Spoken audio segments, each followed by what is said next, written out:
2023, and we could start by everybody stand for the Pledge of Allegiance. I pledge allegiance to the flag of the United States of America and to the republic for which it stands, one nation, under God, indivisible, with liberty and justice for all. And for a moment of silence, we'll just keep our thoughts in mind of the people living in the Tampa, Florida area where a hurricane may be coming in the next day or so, and hope everything turns out well down there.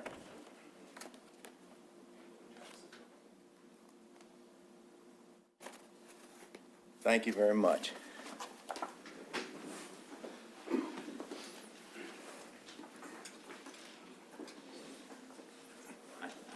think what I'm going to do is just ask if we can postpone that and next week have a closed session, because I don't want to ridicule them in front of, you know what I mean? We could do it that way.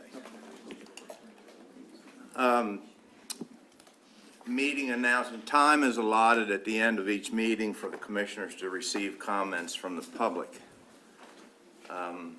We have some consent items. We have the regular session minutes dated August the 22nd, 2023. We have liquor minutes dated August the 22nd, 2023.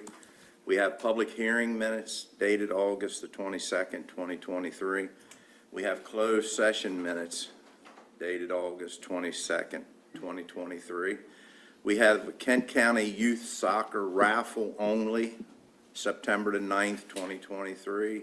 And we have an application for the Republicans of Kent raffle permit only, dated September the 24th, 2023. So I'd like to entertain a motion to approve these issues. So moved. And I'll second that. We have a motion and a second. All in favor say aye. Aye. All opposed? The ayes have it. Thank you very much. Now we have some special Class C licenses. Mr. President, if I could just interject, the last meeting there were some technical defects with two of the licenses concerning the statement of the owner of the premises. So since that time, those defects have been corrected. The owners of the premises have signed off, and the notary certification has been corrected. So I just wanted to bring that to your attention. And which one is that with? Those were the Kent County Chamber of Commerce. Originally, the Chamber of Commerce had signed off as owner of the premises, but they were doing a street festival, so the town manager of Chestertown signed off. And Binary Dream Alliance, the notary notarized that she presented on her own behalf rather than on behalf of the owner of the premises. So that has been corrected, and it's been clarified that Ms. Wilson and Mr. Tu, as officers of Minery's Dream Alliance, have signed off. They stated title owner, but that could easily be corrected. I'm assuming they're an office. One of them is an officer or director or something. Well, we're going to take them separately, and if you want to handle that, go ahead. If you want to do the, I can, Mr. President. but take them separately. Sure. So I'll go ahead and why don't we take them kind of in reverse order, I think, because some of them are not very complex. First up is Kent County Bar Association, beer and wine only. This is for crab feast for the Bar Association and guests at Turner's Creek, and Kent County Parks and Rec has signed off on that. So is there anyone that wishes to speak for or against that application? And all the papers were in order for that. There being none, I'll entertain a motion. I'll make a motion to approve the special Class C per diem liquor license application for the Kent County Bar Association. I'll second that. All in favor say aye. Aye. All opposed? The ayes have it. The second one is the Kent Cultural Alliance. They're having a festival on September 16th.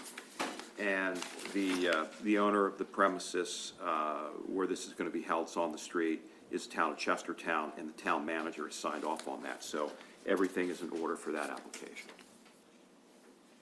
So entertain a motion. I'll make a motion to approve the special Class C per diem liquor license application for Kent Cultural Alliance.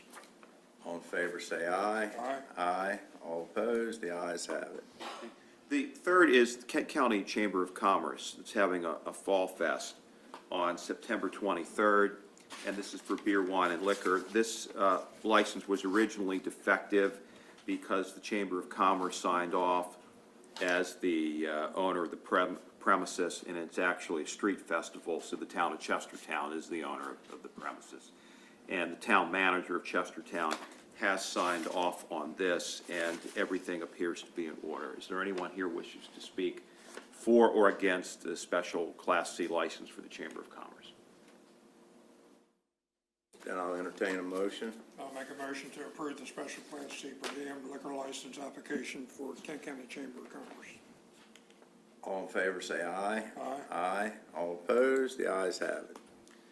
The third is Menary's Dream Alliance. This is for beer and wine for an event that's going to be held on September 16th at their building, which is located at the old American Legion building. There were originally some defects in this, notably on the notary paragraph. The person who was the notary attested that she herself appeared, and that was incorrect. She has revised that to state that Ms. Wilson and Mr. Tu appeared, and she's properly signed this as the notary, so that's been corrected.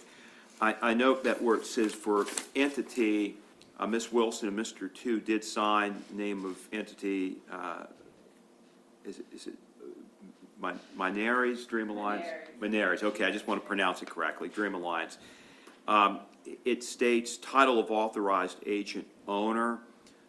My guess is that the owner is the corporation, the nonprofit corporation, but either Ms. Wilson or Mr. Tu is an officer or director, has some role in that. So I would just request that if one of them are there, they can just clarify that for the board, and we can write in what your title is on here. And that takes care of that. I do know that at the last hearing, Mr. President, there were some individuals that spoke up and had some concern, and I believe there are some people here to speak for and against. So my suggestion would be, because this is a public hearing, we hear from the applicant first and anyone in support, and then after the applicant has testified, then anyone who is opposed to it. Fine. So, Mr. Tu, Ms. Wilson, you come forward, please.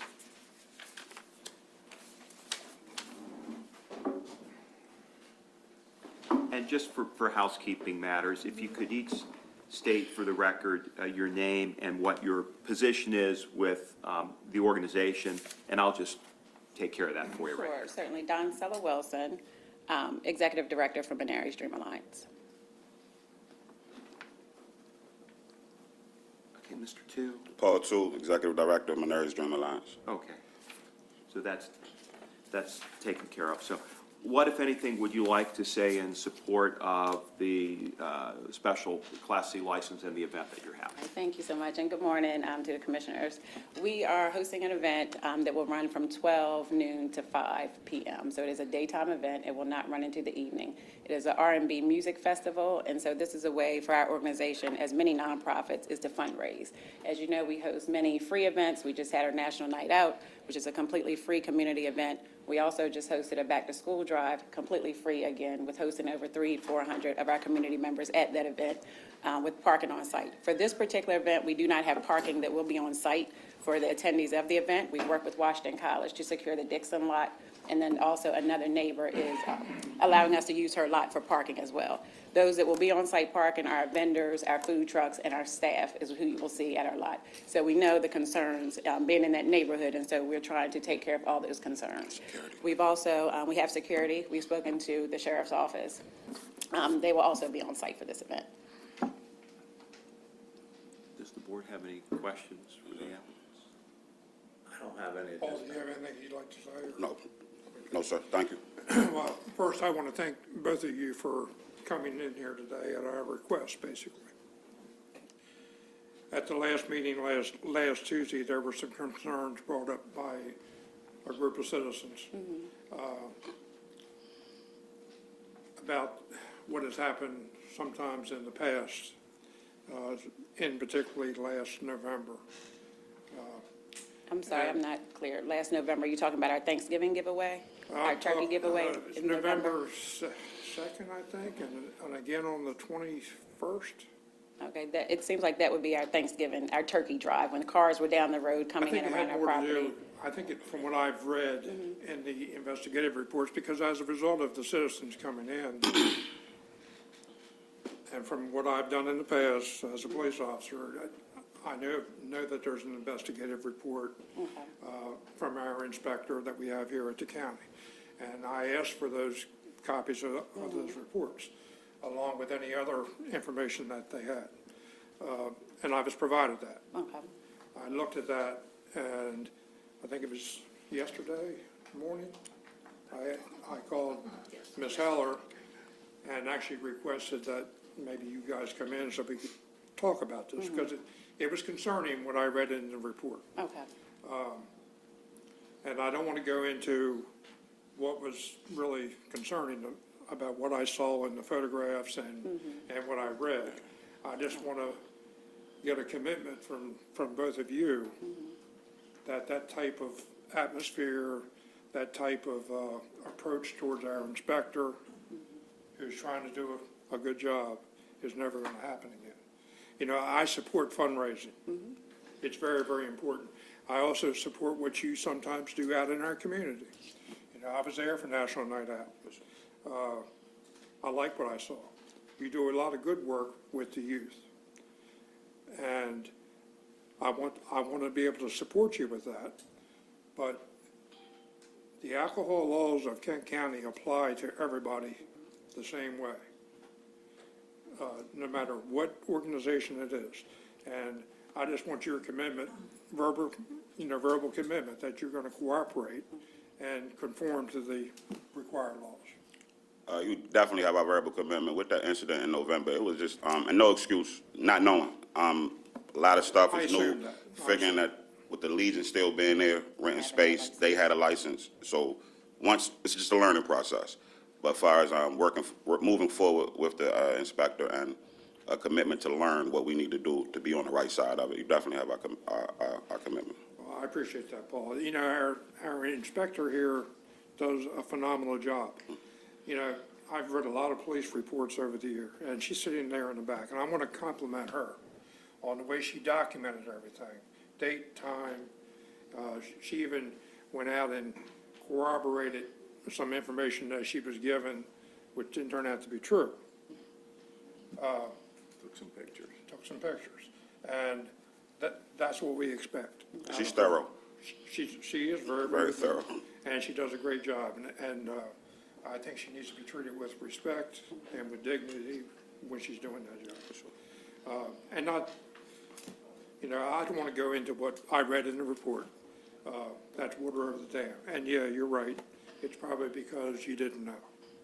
But I hope you know now what is expected. Yes, sir. And John put it very well, and I agree with everything John just said. So I have no more questions. Thank you. Thank you, And Commissioner. again, thank you for taking time to come in, because I didn't want to even move forward with this unless I had a commitment from you. no, we Thank you for appreciate having us. it. Yeah, for sure.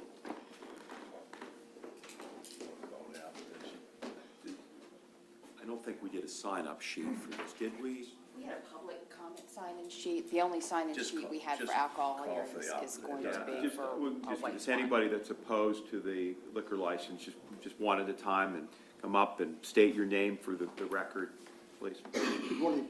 My name is Eric Cauliflower. I spoke with you last week.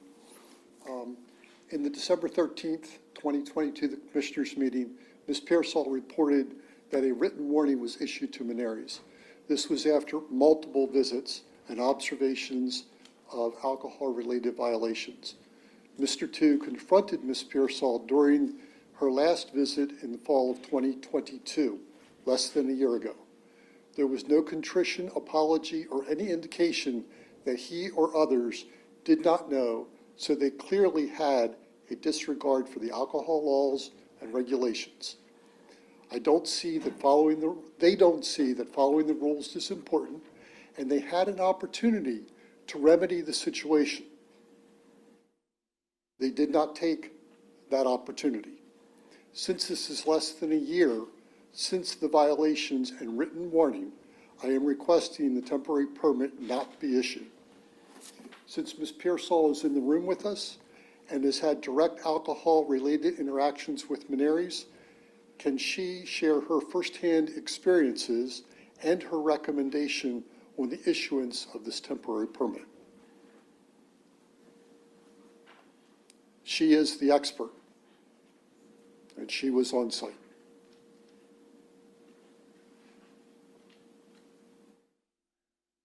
I mean, we are already aware of what transpired, and as John pointed out, I mean, we've seen the report, read the report. Okay. And there was obviously things that were done correctly. So let me amend. It's a matter of public record because that was brought up at prior proceedings. So the commissioners are aware of that, and they can consider that. In their discretion, they can give that the weight they feel it deserves and look at the whole picture and determine. Would it be appropriate for her to share her recommendation on the permit?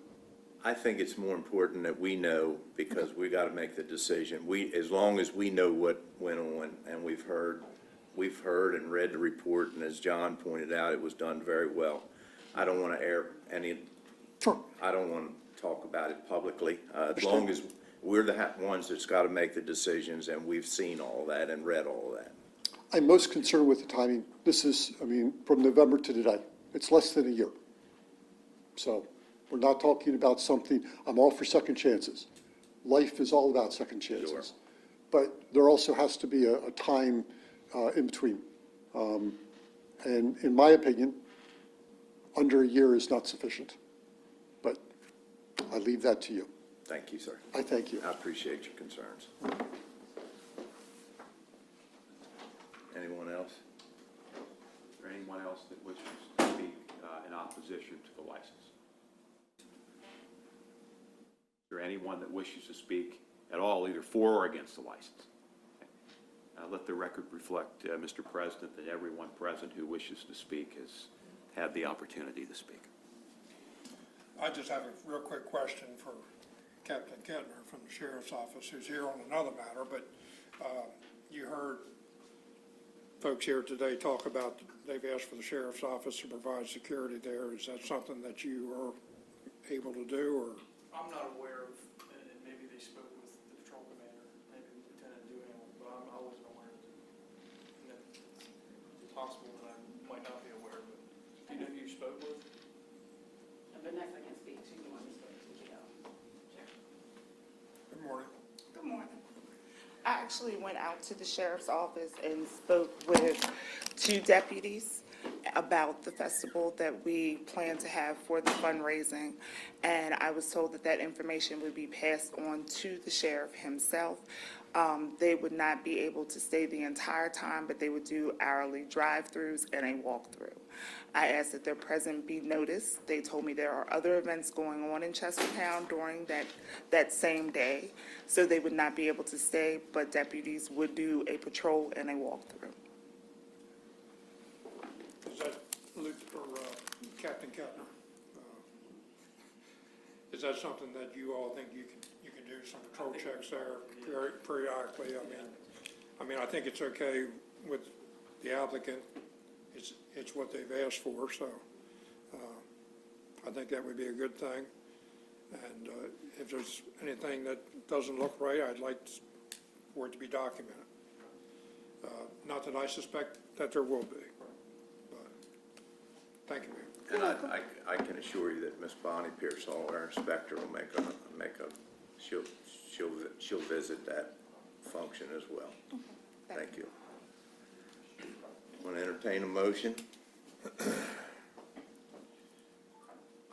I know the concerns of the folks that live nearby.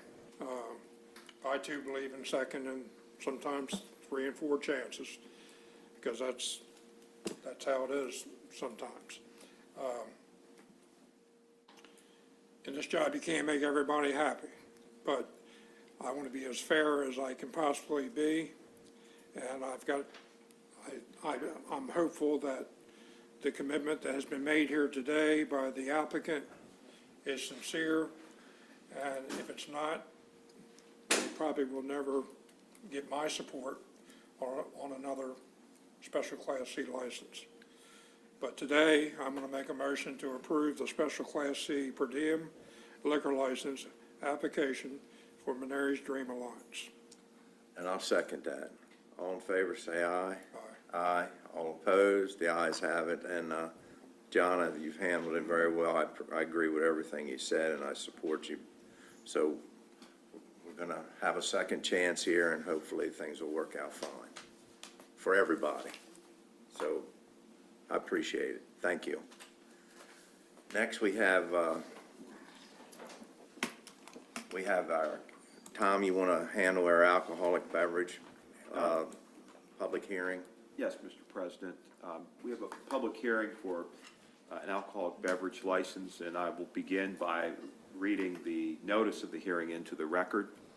Application has been made by members Christian Habemeyer, Jameson C. Culp, and Karen B. McAuliffe, representing White Swan Investors LLC, for a Class B Country Inn beer, wine, and liquor license on the premises known as the White Swan Tavern, 231 High Street, Chestertown, Maryland, 21620, which shall authorize the holder thereof to sell beer, wine, and liquor at the place therein described for on-premises consumption to a registered guest.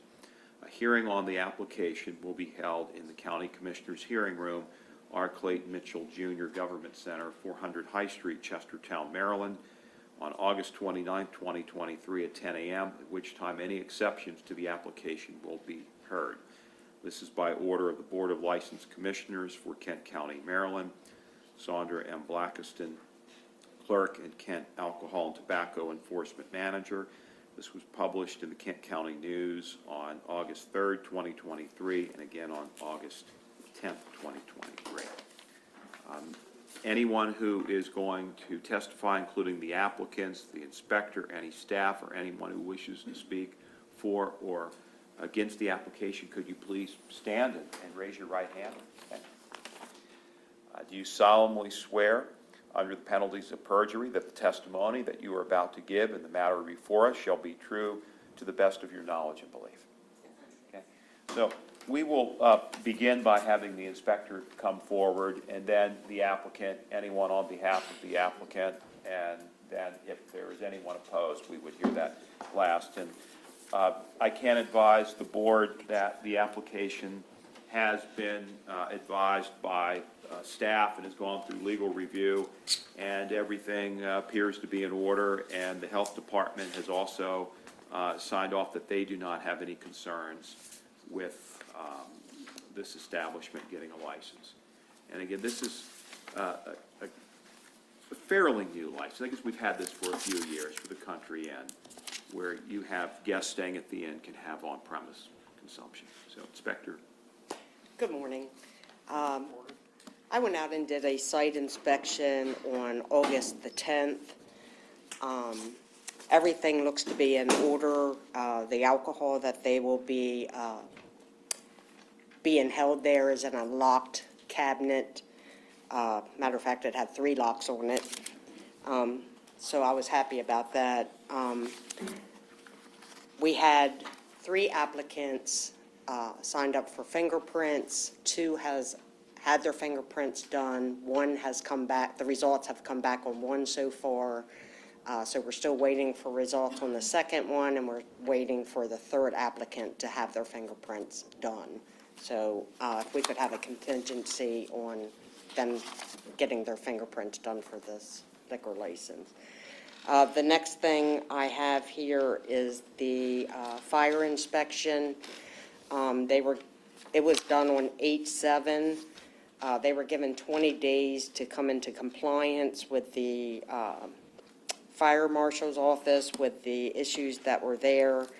I have not received any new fire marshal's inspection, so I'm not sure where we're at with that. You would request that it be contingent on the fire marshal approval as well? Well, the fire marshal states that there's no objection. Okay. Okay, thank you. We just now got the second fingerprint results. So now we're just waiting. Nothing like for- waiting till the last minute, is it? Right. So now we're just waiting for the one person Sure. to have their fingerprints actually done and then the results. The fire marshal, they stated in here that they had no objection for continued use, but there was a couple issues, so I'm not sure if they said they don't have no objection if they continue, so. What were the issues? The issues were to install smoke detectors in the rooms, to provide inspection, testing, and maintenance for the automatic sprinkler system, provide annual inspection, testing, and maintenance of portable fire extinguishers, and to have electrical storage signs posted. These appear to be items that they would have to address regardless of whether or not they receive the liquor license. That's correct. Okay. And that's all I have as the inspector. And this is the same mistake. You had a liquor license at this establishment at one time. Never did? When it was White Swan, but how about that? Okay, I'm staying corrected. I thought it was. There might have been events there where special Class C was I done. don't know. if it was I'm hosted. probably wrong. I remember going to Judge Parks' swearing in there. And I seem to recall there was beer and wine served, but it was probably under a caterer or That might have been something. exactly what I've been thinking. I thought there was, not that we took partake in any of that. That was almost 30 years ago. That was about 30 years ago when that happened. Yeah. We don't have any further questions. Tom? I have no questions for the inspector, but we would like the applicant just to say introduce yourself and say a few words and let the board know what your business plans are and whatnot. Absolutely. Good morning. My name is Karen McAuliffe. I'm an owner of the White Swan Investors, along with Mr. Havemeyer, Mr. Jameson Culp, and Miss Wendy Culp. We were made aware, Ms. Blackiston and the fire inspector have been very, given us a lot of notice of what we need to do. It is my understanding we have been working on the smoke detectors and the other items that have been brought to the attention of the White Swan and through the fire marshals. And the intent is to get those items done. We knew it would be contingent, your licensing decision. So we are on top of that. I know we're probably coming up on the 20 days. So I'm going to get back in touch with everybody to make sure that this is getting done in a timely fashion. The intent with the White Swan is a bed and breakfast. The intent with the alcohol license is to be able initially to serve beer and wine. That was the intent. The liquor part happens to be what comes with this licensing option, which is the Country Inn. But the hope is that when there's guests staying on property, that wine could be sold to them or beer could be sold to them during possibly a 4 to 6 window, possibly at breakfast, because breakfast is served the next day. A mimosa, that's not in the plan yet, but that would be an option as well. We understand that we've got some information as to where we would be selling it and serving it. I somewhat limited the application a little bit by accident. I'm going to work with Mrs. Blackistone to maybe expand the space. As to the first level, possibly there's a porch on the property as well, where a guest in the establishment could sit and be served. And that's the intent. Thank you. I have no question. Okay. You want to ask if there's any opposition to the, Anyone else wishes to speak or for or against the application? Is there anyone here? Let the record reflect that no one has come forward either for or against the application. then I'll entertain a motion. I'll make a motion that we approve the White Swan Investors LLC alcohol license contingent on the proper fingerprinting being completed. they put some smoke detectors in there, take care of that issue with the fire marshal. Then I'll second that. All in favor, say aye. Aye. All opposed? The ayes have it. Thank you and good luck. Thank you so much. Thank you. Thank you.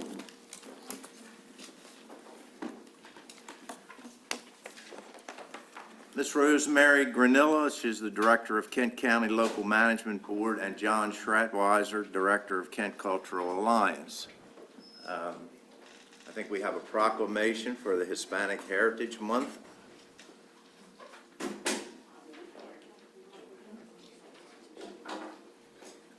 And if I'm not mistaken, Rosemary's going to read this in Spanish for us. I'm going to let Freddie Granillo do that. I'll read it in English.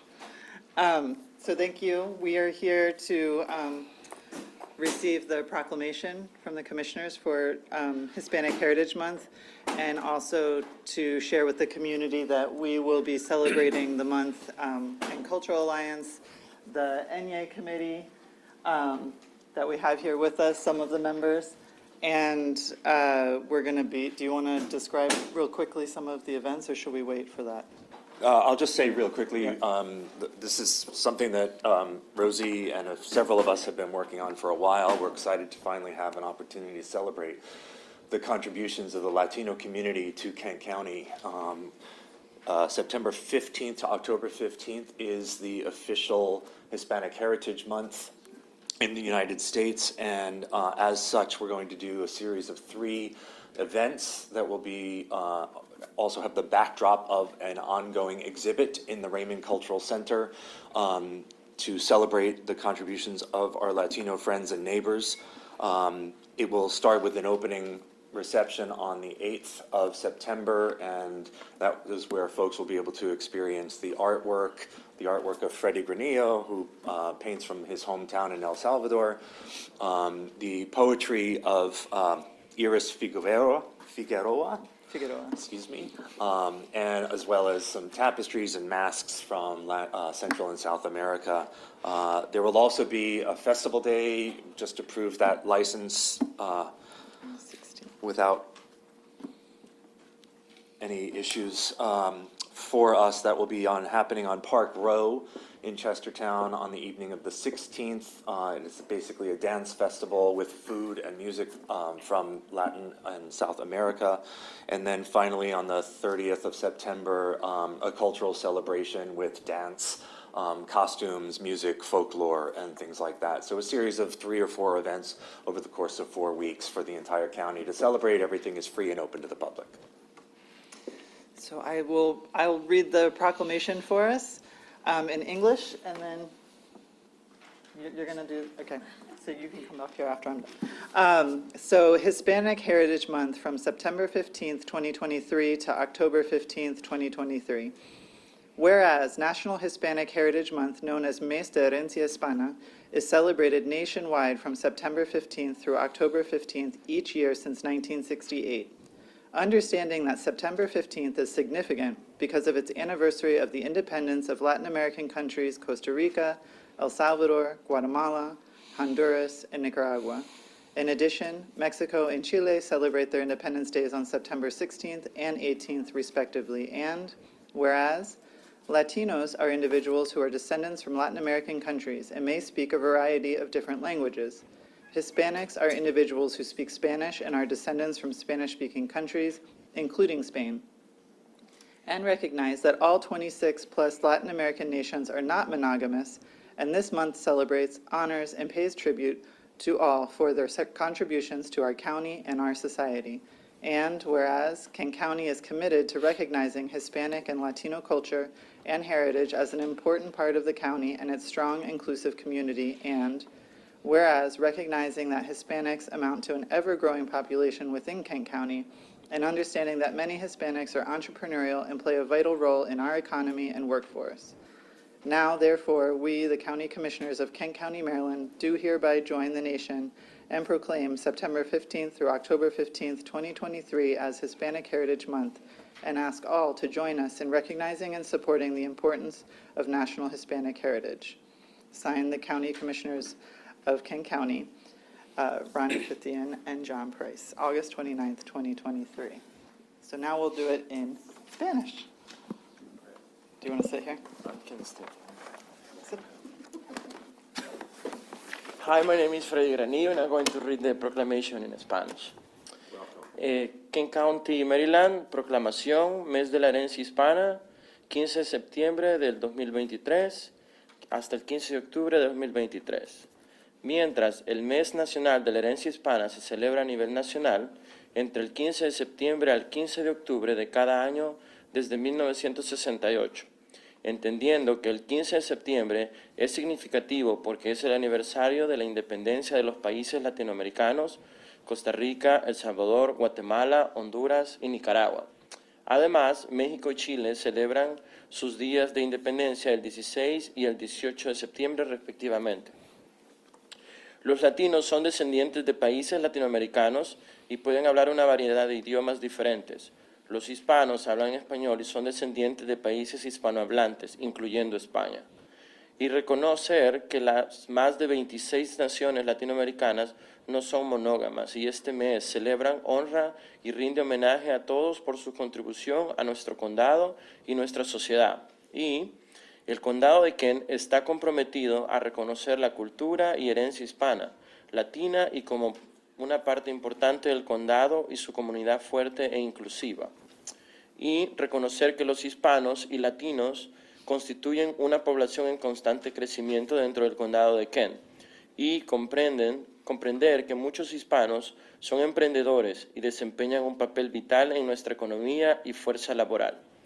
Ahora, por lo tanto, nosotros los comisionados del condado de Kent, Maryland, por la presente nos unimos a la nación y proclamamos el 15 de septiembre al 15 de octubre del 2023 como el mes de la herencia hispana y pedimos a todos que se unan a nosotros para reconocer y apoyar su conmemoración.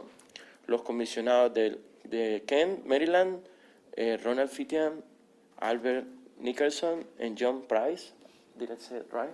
Okay. 29 de agosto del 2023. Very good. Thank you.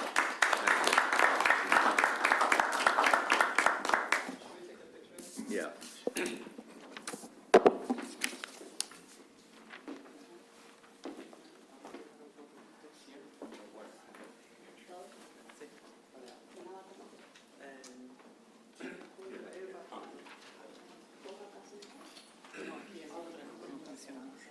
You got it. Shelley can too. You'll get up, somebody up front here. You don't want to be in the photo, Alejandro? Here, wait a minute. Yes, Maybe- please. maybe stop there. He wants to be in. I can go ahead. Yeah. There you go, if you want. Would you like to be in the picture? Alejandro, do you want to get in? I got several pictures.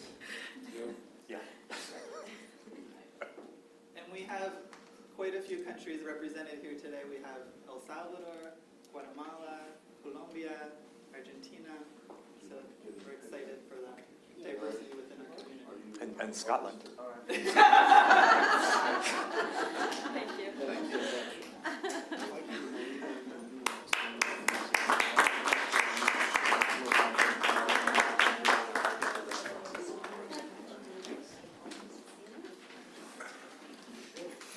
Rosemary, thank you for that. Thank you. And next we have Ms. Hope Clark, who is the Executive Director of the United Way of Kent County. And we have a proclamation for you. Would you like to say a few words before we read Yeah, that? is that okay if I do? You're welcome. Okay. Thank you. So I just want to thank everybody so much for this proclamation for the United Way of Kent County. Every year, as you know, we receive applications from nonprofit organizations and allocate funds to support health, education, and financial stability in our county because we know the need is great. For example, we know in the 2022-2023 school year, 72.27% of our children received free and reduced meals in our schools. As of 2019, the food insecurity rate was 12.9%, 2,530 in total, 18.3% higher than the national average. And the child food insecurity rate was 17.3%, a total of 530 children. So this Friday, September 1st, the community will be able to meet our partners and learn about the programs that meet these needs, as well as volunteer opportunities. I just wanted to give you guys copies of our program descriptions and impacts and some other events that we're having. So this year, we're allocating $165,000 to 24 partner agencies contributing to programs to try to meet these needs of these populations. Every year, we launch a campaign to raise these funds, and from the generosity of individuals and businesses, we work to meet this goal. We've been awarded $10,000 to support local food council, a local food council, to share best practices and resources as a community to create more food security. We are also prepared to receive FEMA funds for emergency food and shelter when we are allocated by maintaining a local board. So just thank you so much for the opportunity to share what we know and what we're doing. We're so appreciative of all the individuals and businesses that contribute to our county and make a difference, including our workplace campaign here at King County Government. Thank you so much. Thank you. And Commissioner Price will read a proclamation. Yes. And then we can have a picture if you'd like. Perfect. United Way of Kent County month, September. Whereas the United Way is a nonprofit fundraising organization staffed primarily by volunteers, supports 21 carefully selected and screened local education, health, and human services agencies.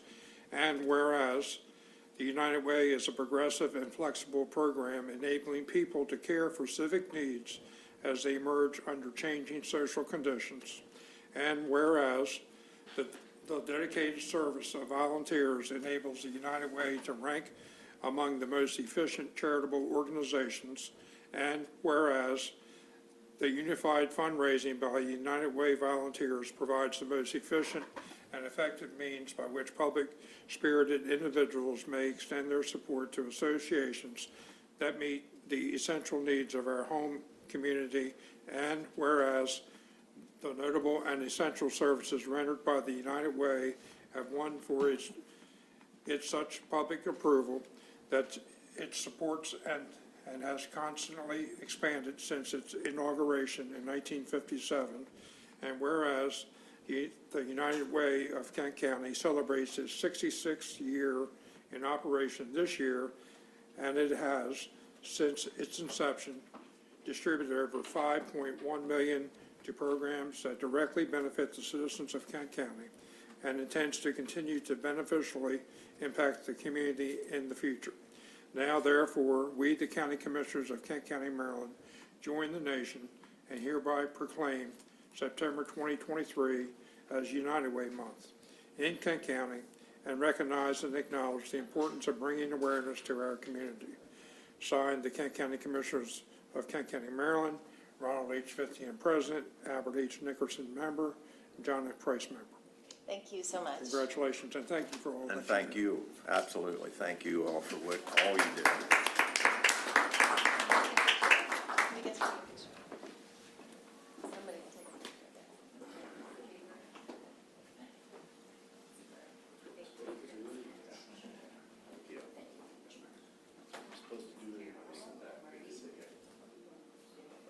Okay.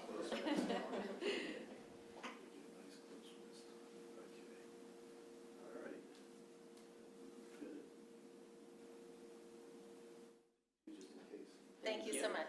Yeah, thank you. Okay, I'll give you my card. Okay, all right.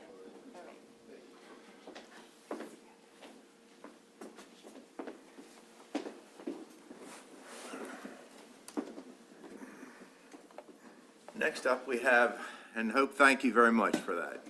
You're welcome. Next, we have Mr. Harry Kittner, Captain of Kent County Sheriff's Office, and Kent County Sheriff's Office Equipment Program Grant Award. Good morning. Good morning. Good morning. I am here to discuss the PAC grant, which is the Police Accountability, Community, and Transparency Grant. As previously discussed and approved, the Sheriff's Office, on behalf of the County Commissioners, applied for grant funding through the Governor's Office of Crime Control and Prevention, And that money was to cover body-worn camera as well as in-car video system costs. The sheriff's office applied for that, and we received the award. The award amount is $202,735. I'm here to make a motion for the county to accept the grant funding and have the form signed so that it can be put in the grant management system. And like I said, it's used to cover the cost of the body-worn cameras, which we currently have, as well as installing in-car cameras that work along with the body-worn cameras in our new vehicles and possibly some older vehicles too. So that's to purchase, I believe, 8 in-car cameras, and then to pay off the body cam, the cost of the body cams, which is a hefty cost, so. Very good. Is there any county dollars for a match or anything? There's no match. It's 100%. Straight up money from the Governor's Office of Crime Control. Yes. I'll make a motion to accept and sign the Kent County Sheriff's Office Equipment Program Grant Award and Acceptance Form for Grant Award number PAC 2024-0034 in the amount of $202,735 through the Governor's Office of Crime Control and Prevention. And we're very thankful that the Sheriff's Office, went after that money. And going forward with the body-worn cameras have already been in place, so that's paying them off. But for the vehicle cameras, are we going to still have to go in front, are we going to have to come in front of you guys to get that approved, even if it clears the procurement? Yeah. Yes. Okay. And I'll second that. All in favor, say aye. Aye. Aye. All opposed, the ayes have it. Thank you. Thank you. Kevin. Appreciate it. So, Captain, do you need anything signed, or can I know? Just the acceptance form.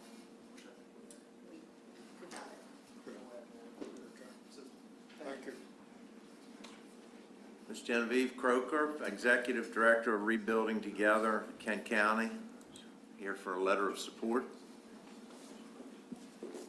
Good morning. Thank Good you morning. for having me. I'm Genevieve Croker, as Ron said, Executive Director of Rebuilding Together Kent County. Our mission is repairing homes, revitalizing communities, rebuilding lives. As we have for the past several years, we're requesting a letter of support for our grant to the Maryland Affordable Housing Trust in the amount of $75,000. We use that money to do free critical home repairs for income-eligible homeowners living here in Kent County. I think that y'all are aware of our work, but last year we touched over 30 different properties and did nearly 60 repairs at those properties. These range from repairing leaking roofs, putting in wheelchair ramps when people's mobility needs change, taking out bathtubs and putting in low threshold showers for the same reasons. We support the most vulnerable members of our community, helping them to stay independently living in their home and their community of support. And I'm happy to answer any questions. I don't have any questions, and you're right, we are very aware of all the good work you do, and there's not many handicap ramps around Kent County that you all didn't put in place, so you're king of the handicap ramps, I can assure you. But that's a great job, and it's important that the work you do is important, and we appreciate what you do, and I think we'll be glad to sign a letter of support. Thank you, sir. Exactly what Commissioner Fithian said. We're very, very grateful that we have you here in the county helping those that need help. Thank you. I'd like to make a motion that we sign a letter of support. And I'll second that. All in favor, say aye. Aye. All opposed, the ayes have it. Thank you for coming in. Thank you. And I also wanted to make sure that you and everyone here knows that we're having our open house and ribbon cutting on September 13th at 4 p.m. And we welcome you to stop by and see our new office space. And that is where? 903 Washington Avenue, Suite 2 in Crestview Plaza, across from the Presbyterian Church near the old Pizza Hut building. Very good. Thank you. Public Works Director, Mr. Mike Moulds. I think he has a couple issues here.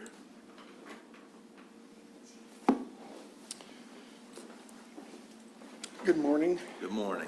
I have two routine items for you to get approval for. Not contingency. No contingency. The first item is intergovernmental agreement approval, requesting approval and signing of this agreement with MES, which is Maryland Environment Service, for support services for the Citizen Scrap Tire Drop-Off Day event that is scheduled for September 30th coming up. MES provides the support statewide for the recycling of the tires in order for the county to designate a county location and date. We have to have this IGA or the intergovernmental agreement approved for that. The recommending approval, the state has increased the funding to cover the cost of this event to $29,900, and previous events have been successful in participation in reducing the illegal dumping of old tires. I'll make a motion to approve and sign the Citizen Scrap Tire Drop-Off Day event intergovernmental agreement with Maryland Environmental Services. I'll second that. All in favor, say aye. Aye. All opposed, the ayes have it. Thank you. Thank you. The second item is requesting approval and signature of the annual contract renewal for two companies that provide the treatment chemicals for our water and wastewater plants, Intercoastal Trading Incorporated and George S. Coyne Chemical Company, to supply these chemicals. We previously put this out for bid. These two companies had responded as the lowest bidders at the time. It was a renewal period for the contracts. These are unit prices that they have updated for the renewal. Then we basically just buy the chemicals as we need them. We've awarded the contracts to the low bids of those chemicals between each of the chemical suppliers, but the agreement also includes the ability for the county to use the alternate supplier in the event there's a chemical shortage, which we went through during COVID. We had some chemical shortages, and we were able to utilize that second company as a backup. So the agreement for the renewals are structured that way. So we're looking for approval of the contracts. The budget that we have for FY24 is $84,000 roughly.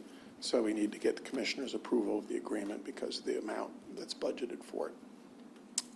I'll make a motion to approve and sign the FY 2024 chemical supplier unit price contracts for Intercoastal Trading Incorporated and George S. Coyne Chemical Company Incorporated as primary and secondary suppliers of water treatment chemicals. And I'll second that. All in favor, say aye. Aye. All opposed, the ayes have it. All right, nice and easy. Any questions? I received a call from a citizen who was using the ramp at Greenpoint Marina. Okay. If you could have someone check out the parking situation down there. I know it's very, very limited. Right. But with the rockfish moving up in that part of the bay now, it's getting a lot of use. And I don't know whether there's anything we can do to allow for more parking or. Yeah, was somebody with the trailers getting in the way or? There were blocking? trailers and basically there was no parking. And the owner who owns the property on the other side is charging $5 to park there. Oh, okay. From what I've been told, I have not personally seen this. So our limited parking is of additional value right now. I'm not sure how much parking we have, I think is what causes the problem. That's the problem, because they still have the access you It's gotta just a have. dead-end road, really, and there's a marina like on both sides. Right.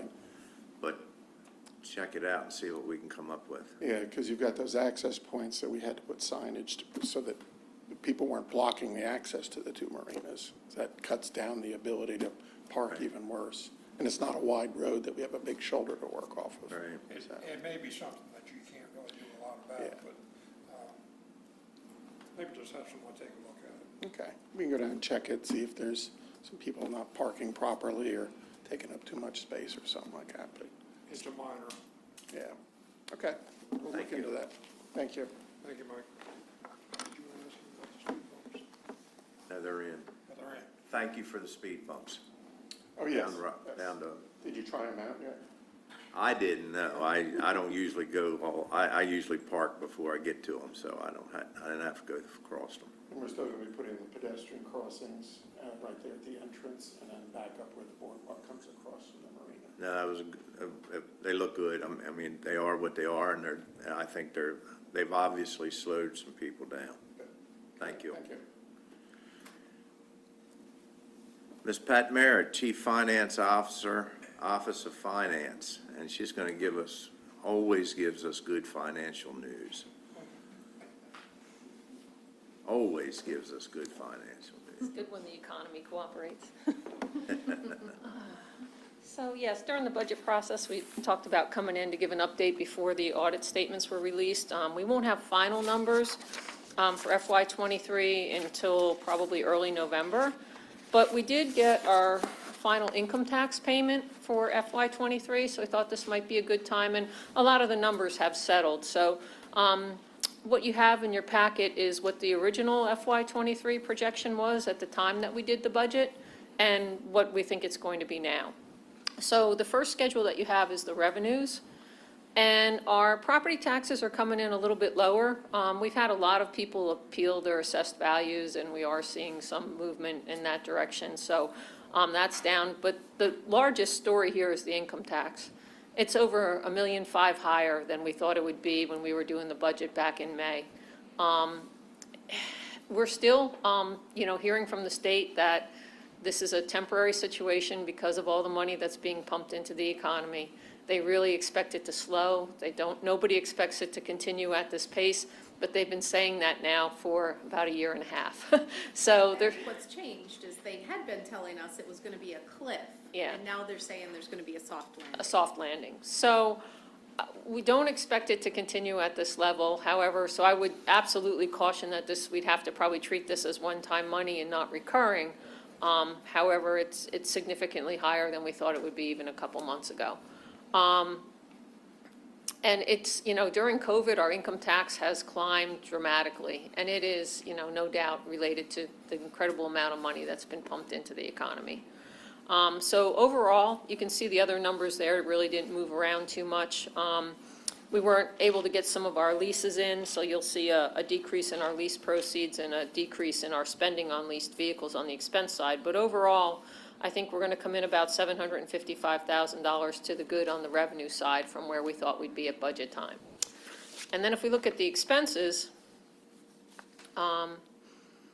you can see it by category there, and it looks like we're going to come in a little under $800,000 less than we had projected at the time of the budget. And that's kind of spread out. Our contingency dollars, at the time we did the budget, we thought, we always project that we're going to spend it. It's coming in about $300,000 light, so we'll see more money there. Our salaries and benefits are coming in pretty much, our salaries a little less, our benefits a little more. And we're spending less money on the vehicles, as I just mentioned, and I think our operating is going to come in a little under. So all in all, we have about just under an $800,000 decrease in the expenses. So if you take the decrease in the expenses and the increase in the revenues, I think we're going to finish about $1.5 million better than we thought at the time that we did the budget. So See that? I told you. She gives us good financial news all the time. don't hold it against me when the economy comes down. Let's see what she says in November. Yeah, well, and that's honestly, November will be the next time that the State Board of Revenue Estimates issues a forecast, and we'll see what they're thinking. Everybody expects it to slow down, but nobody can really pinpoint where it's going to be. So I'll have numbers for you, final numbers probably early November. Their estimates should be out late November, so you'll have a lot more data in November. So that's, So we'll have more good news. hopefully, Yeah. Pressure's yes. on, Pat. The pressure's on. The pressure's on. I will call the revenue estimates people and, but any questions? No. No? Thank you, Okay, as always. thank you.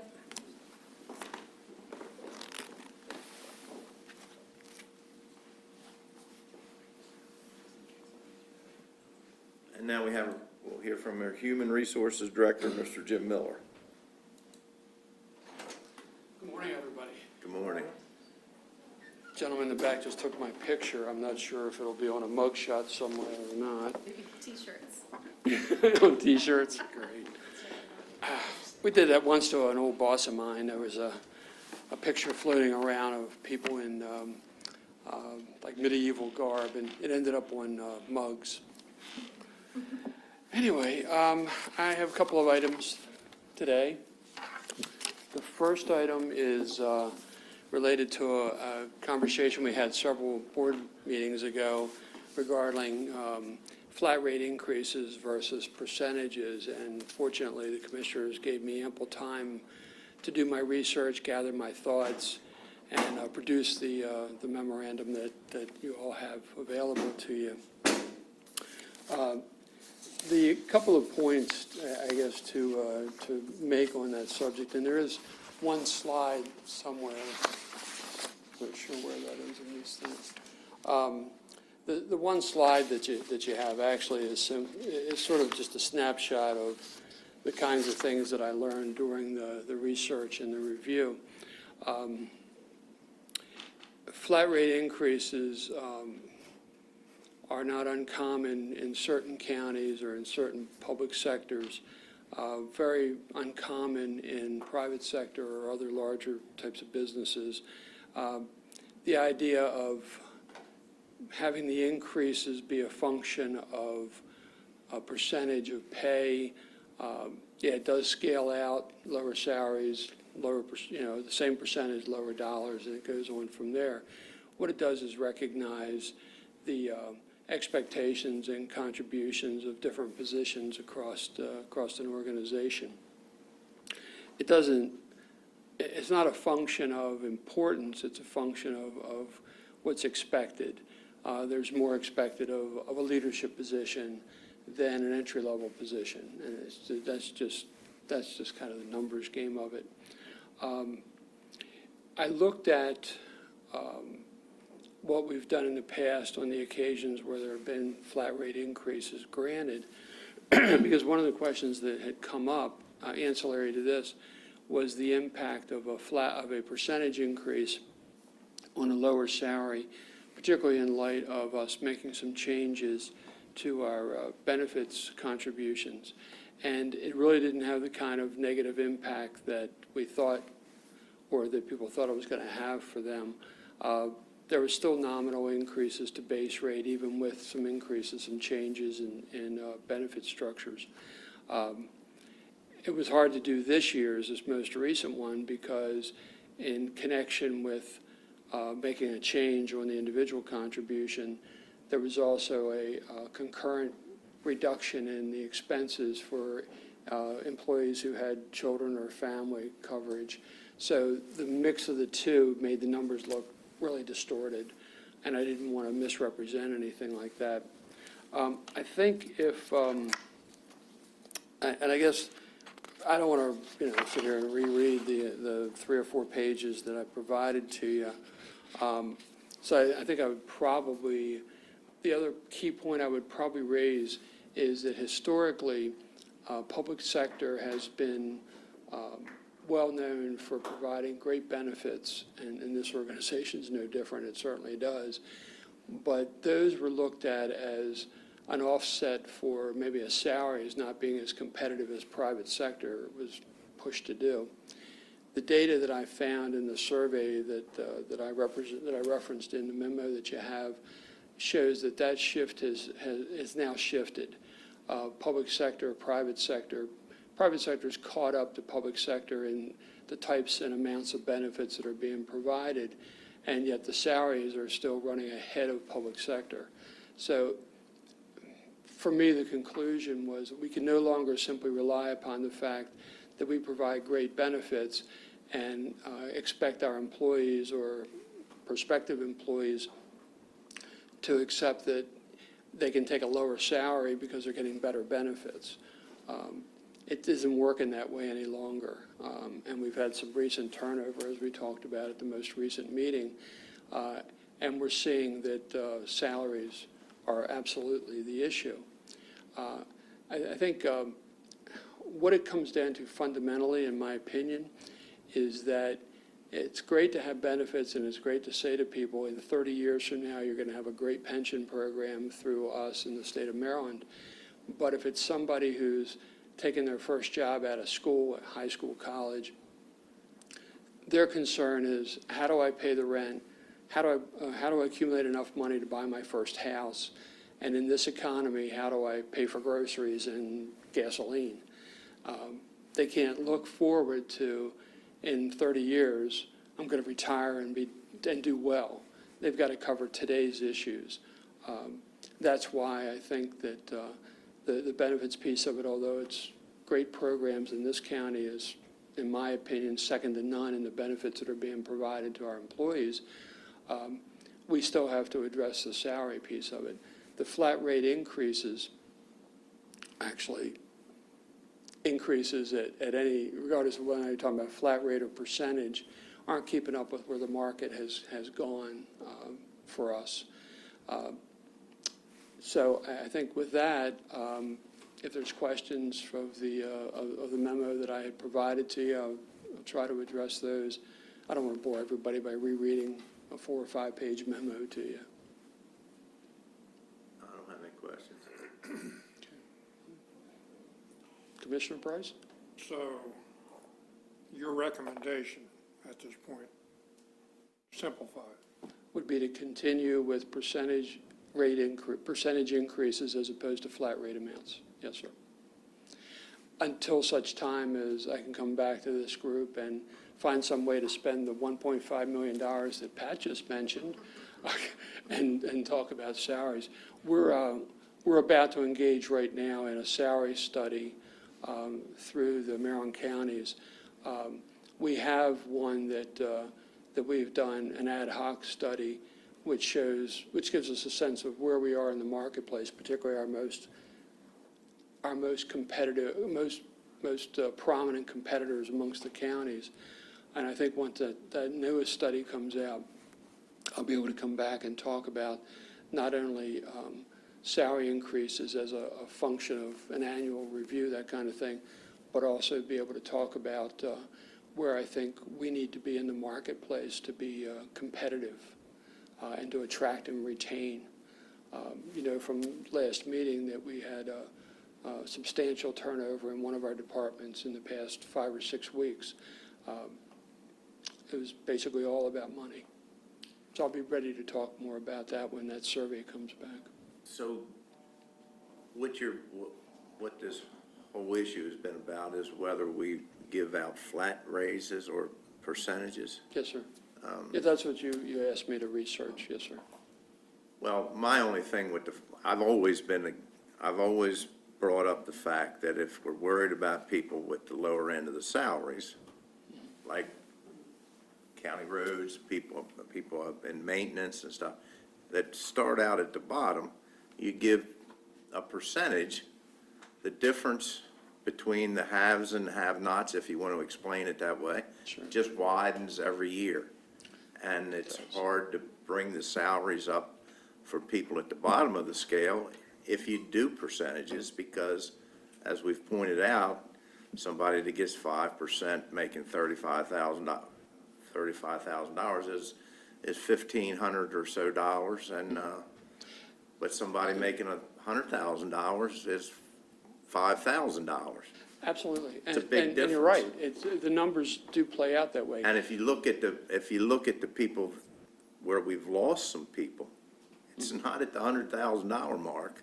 It's people at the $35,000 mark. And you're right. And here's the keys, I think, to those.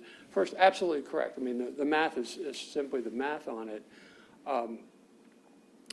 What we're finding, and what I've found with the ad hoc survey that we've already done, is that the salaries that we're paying for those lower level positions, and acknowledging that every organization has a position or two that's going to be a high turnover job.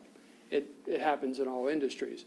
But what we've found thus far is that those positions are so significantly behind our competitors that if you gave them a flat rate increase instead of a percentage, it wouldn't have made any difference. I'll give you an example.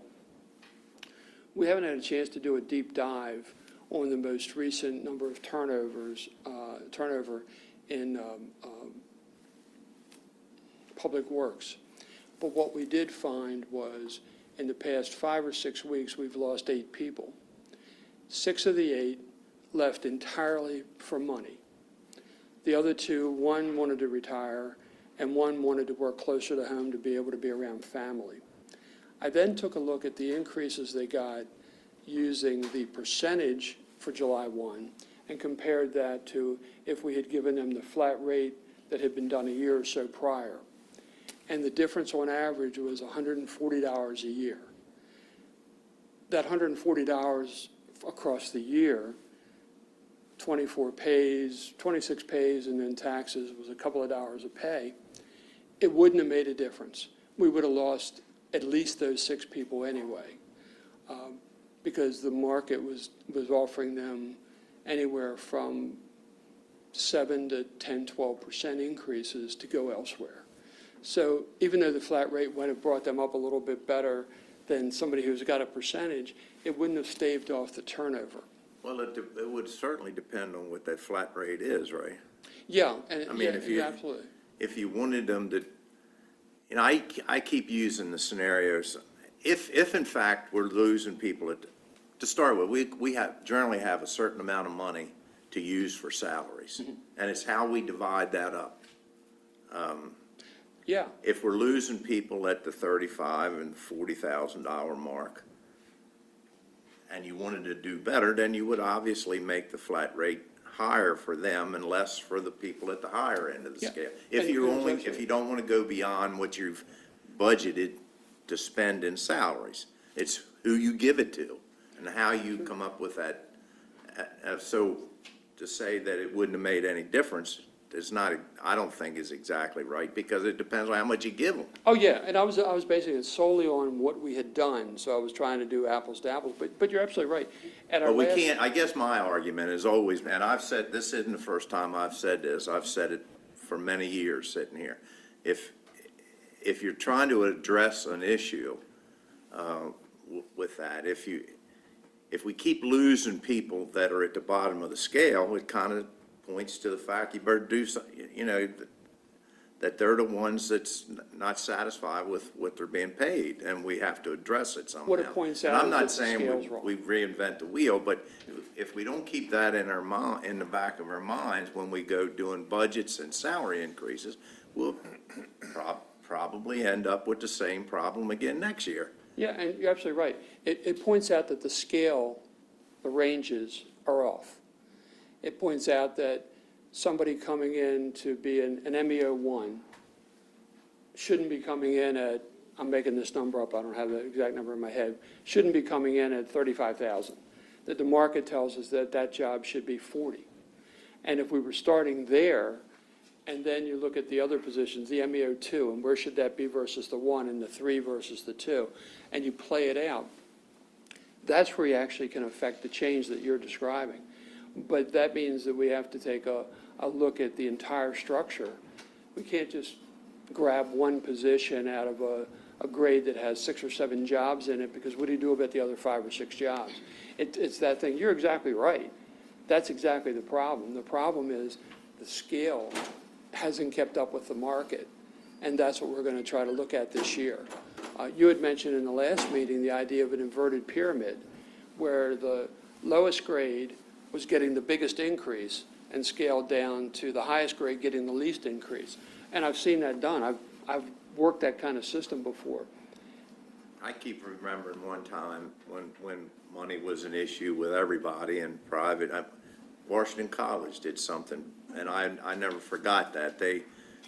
When they did their salaries, and it was a tight year where they really didn't have a lot of money to spend, but they wanted to put it, like I'm talking about, places where they were having trouble with losing people. The people at the very top got 1%. The ones down underneath there somewhere's got 2, maybe 3, and the people at the bottom got 4. Yep. And that was the way they tried. But the argument I always get is that now you're compressing things, and I don't know that that's as serious as what people try to lead me to believe, because I think if you have a problem and you just continue to ignore it, chances are you always have the problem. And Absolutely. that's basically what's happened that I've seen throughout a lot of years. If we don't think people work for county roads are important, do without them for a year and see what happens at the Right. county. Absolutely. I mean, you have to take a look at it, and I think instead of us talking, we have this conversation. I've been here, and I don't like keep saying it, I've been here 25 years. We've had these problems for 25 years. If we don't do something to correct it, we'll have it for another 25 years. So that's all I'm pointing out. Yeah, and I don't have all absolutely agree the with you. answers, believe me, but. That's why I hope when we come back with when we do the salary study and we come back with the results of the study and we're able to analyze it, we'll be able to come back to you all and say, here's where we are. If we want to be competitive in the general market of the counties, particularly the 4 or 5 who are our biggest competitors, this is where we need to be with these jobs. I suspect we're going to find that some of the groups are mismatched, that we have some jobs that are in the same grade that don't belong in the same grade anymore from when the study was done 8, 10, 12 years ago, something like that. I think we're going to find some of that because I think the price for certain jobs has outpaced the price of other jobs in the market. And I think we're going to find that. And I'm excited that the Maryland counties have decided to do a survey this year, because up until a week ago, I didn't know they were going to do one this year, which saves us a lot of money, because I would have been coming back to you all for next budget asking to do it anyway. This helps us tremendously, and I'm looking forward to doing that and being able to come back sometime in the fall and saying, here's what we've learned, and here, as we start to plan for the FY25 budget, here's what I think we need to be doing in the salary realm. So, yeah. So what you're basically saying here today is that we're looking into the issue. Absolutely. Yeah, absolutely. It's totally, top of my table. It's one of the most important things. Turnover is tremendously expensive for every organization. Most data and most reports will tell you that retention is tremendously cheaper than turnover, and that turnover, on average, to fill a position will cost you at least the cost of that position. And most people will tell you it's 1.5 times between what you have in overtime expense, what you have in lost productivity, what you have in recruiting expense, all those things added together. So if you lose an MEO who is making $30,000, just to keep the numbers easy in my head, it could cost you $45,000 to finally get that position filled with all the factors that come into play.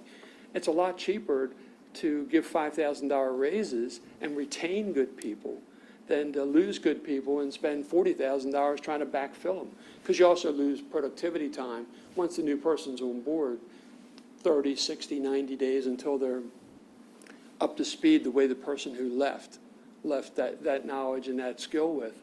So yeah, absolutely way high on my, probably the highest thing on my priority list, to be able to come back to you all and say, here's what we've learned, here's how I think we can get at this. Thank you. Yes, sir. Thank you. Again, the Yes, sir. step and grade system, I've always been a fan of that. Because the folks at the lower end would get a higher percentage, and as they progress through the grades or steps, they get maybe 2% as opposed to across the board. Of course, there needs to be a performance measurement in there too. Yeah, and grade and step systems, I've worked with them. Where I came from, we were partially unionized, and they had a grade and step system. So after a year, you moved from step 1 to step 2, like that. The problem with it was entirely unrelated to performance. So you had a great performer, 2 people, you and I. After 12, we start out at step 1, we're both making exactly the same money. 12 months later, you have knocked it out of the park. You have done great work. And I've basically putzed along for 12 months, and we both moved to step 2. Now, we're still making the same money, but you're looking at that and saying, what the heck? I just busted myself for 12 months, and Jim just got the same raise as I did. That's the problem with grade and step systems. We had, Jim, just to give you a little historical knowledge, we had the grade and step system here in the 1990s. for several years. I think when you became a commissioner, I think we had the grade and step. I think some of that's a function of departments, because certain departments, there may be more mobility in the grade and step compared to others, depending on the involvement of the department head. That's just kind of my observation. Or lack thereof. Yes. Right, if you have a department head that's engaged and says, I want to get my people moving, that department is likely to have more mobility than a department head that's just not engaged and is not really interested and just lets things stay where they stay. That's a general observation on Yeah, on and that's a But I function. do it's think also there a is some function- merit in grade and step, because it's not unusual for governments to do a grade and step. Probably happens more often in governments than it does anywhere else. Government and unionized But I mean, that's what environments. they use. Right, you're correct. They use a grade and step. Yeah, That's government correct. and unionized environments, very, very commonplace, but they've basically abandoned pay for performance. And since everywhere I worked for the last 40 years has been a pay for performance environment, I'm more accustomed to that, because it does help the organization grow. And in a pay for performance environment, individuals who want to progress in their careers do the best work. Right. That takes more work, though, from the supervisors and the managers, because you have to spend more time evaluating, because it is a pay for performance. I agree with what you're Yeah. saying, but I think you have to look at the big picture in the administrative cost and burdens on that. And you're right, it does take more time. Right. But I'll tell you, in my opinion, there's no more important job a manager has than assessing the performance of his people or her people. That's the biggest job a manager You're has. talking to a person, here's an independent contractor, so if I don't perform, I get zero. So I understand what you're saying. Yeah. But there's a lot of analysis that would need to be Absolutely, yeah. I mean, yeah, this isn't hey, tomorrow we're going to turn on the switch and have a paper performance structure. It's not how it works. Right. But But perhaps there's a lot of grade value and- to it. A grade and step where you take into consideration the performance of the But employee. it doesn't. When you A move grade them. and step system doesn't take performance into consideration at all. What you're describing, Tom, is a structure where you have a career ladder. That's not the same as grade and step. And yes, career ladders can be beneficial, but if you have a small department, take mine, for example, I don't have a lot of opportunity to do career ladders inside my shop, and other shops don't either. Public Works does, because they've created an MEO 1, an MEO 2, and an MEO 3, and you can grow people that way. And I'm a Just big get it fan by of that. attrition in yours because you only have 3 or 4 people. Exactly, yeah, I don't have a lot of wiggle room on that. Right, I get it. Yeah, that's the distinction between the grade and step and you know, that sort of career ladder, so. Any other questions? I'm glad we're looking at it, and maybe we can figure out a way to deal with it. You know, we'd love for everybody to be walking out of here happy with their salaries and stuff. Unfortunately, that's not always the case, and we're not able to make it. But it needs to be looked at, I think. Yep. Definitely needs to be looked at, and talking about the grade and step option. It's always been a problem for the county. When I was sheriff, I mean, the county only had a certain amount of money for salaries. So if the grade and step was at the lower end 5%, at the higher end 1 or 2%. If they didn't have the money to fund the grade and step, then it all got screwed up in the first place. Yeah, So, exactly, yeah. Exactly. So that was my report as you requested, and thanks for giving me ample time to do my research and kind of pull together my thoughts on the subject. And you have another issue. I do. Okay. I have one other item that I've come forth with, and it's a request to add a position inside the department, an HR administrative specialist position. There's a tremendous need in the department as we're trying to restructure, as we're trying to streamline our processes and improve the processes that we have currently. The additional position, aside from the 2 individuals that I have, is critical to continuing to work towards standing up the HR department. So I'm here asking for permission to to recruit for an HR administrative specialist position. And one thing I'd like to point out, I did learn last week, I learned a lot that your department does that, to be perfectly honest with you, I wasn't aware of. I'm glad you're doing it, certainly free, whatever, but I understand some things a little better, and I would entertain this motion. Well, this particular position was in your FY 2024 budget. It was in there Until at last week. yes, it was in there at a higher graded position. We removed that one, and now I'm asking that to have the opportunity to fill a position.